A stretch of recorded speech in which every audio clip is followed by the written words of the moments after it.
Hey guys, it's me, Missy with Rustique Relics, and in today's video we're going to be remaking this frame. So one of the first things I did was just scuff sand it with some 220 sandpaper, and then I made sure that I cleaned it up really good, got all the dust and anything like that off of it. And the reason why I scuff sanded it was because I wanted to make sure that my chalk paint would adhere to the frame completely. So after I got it all cleaned up and everything, I went through and put a coat of my all-time favorite Dixie Belle Caviar. It's a matte black. It's what I like to go with this color a lot, especially with frames. It just gives it a more updated look. I do heat gun it in the process, simply because the corners of frames can easily get like excess paint, and while Dixie Belle is self-leveling, it's just important when you're painting a frame to pay attention to those corners so that way you don't have globs of paint where you don't want it. So after I get this dry and painted up with my two coats, I'm going to work on the back. So this frame didn't have glass. It just had this chipboard print on the inside of it. So it was still in really good condition, and I am going to be decoupaging it. So one thing I do want to do is paint it with buttercream to give it a solid background so that the background image doesn't come through my decoupage paper. The reason why I went with buttercream on this one was because my decoupage paper is kind of like an antique look. And I felt like buttercream was just a little bit softer than the cotton bright white. It just would blend well with the decoupage paper. So I do 2 coats of that. And then I'm going to set that to the side and dry. So while that's drying, I go ahead and just kind of distress my frame up a little bit. I wipe it down, and then I'm going to get it back dried off, and then I'm just going to go ahead and seal it up. I'm going to use the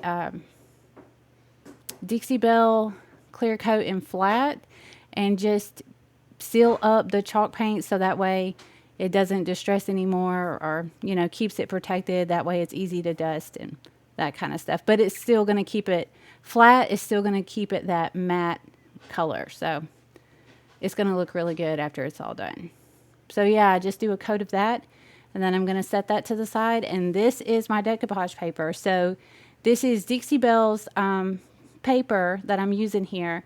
We do have this on our website. I don't have a bunch of it, so if you're interested in getting it, make sure you hop on our website at rustiquerelics.com and get this paper ordered. I won't be able to reorder this one.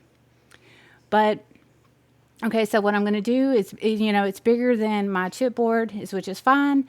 I'm just going to figure out how much of the image I want to keep on the chipboard.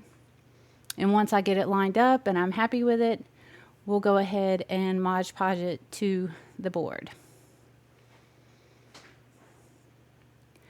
So I'm just going to use regular Modge Podge matte, and then I'm going to use just a regular brush. And what I like to do when it's a big piece of paper like this is I like to pour some of my Modge Podge down and then kind of brush it around, smooth it out, and then lay my paper down. And then I go back through and I do the rest of it. After you get it all, laid out and Modge Podge down, you just want to firmly press, work out any kind of wrinkles. I could have used my brayer here, but I didn't have it next to me. But this paper was really easy to lay down and smooth out. I didn't have no issues with it. So after it was completely dry, instead of sanding down the sides, I didn't want to, risk messing the paper up. So I just used my X-Acto knife and I just cut away the excess paper. And then after I got that taken care of, I just went ahead and sealed up my decoupage paper with Dixie Belle's clear coat in flat so that it would also match my frame. And then I just let that dry. So after I had both pieces completely dried, I used this art glitter glue. So if you don't know, it's you can get this art glitter glue at maymaymadeit.com.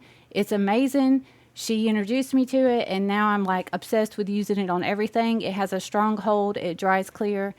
I like it a lot. I used it to like glue a piece of board to another board, and I could not break the board apart. Like this stuff is strong. So I just put some of the glue around the edges, and then I press firmly, to attach my chipboard back to my frame. And I did still have the staples on this one, so I was able to reuse them. and just lay them back down flat. And that's my project. That's it. So I thought it was a really fun way to update a frame and, you know, change it up. But if you're interested in what you see, make sure you check out our website at rustiquerelics.com, and we'll see you guys next time.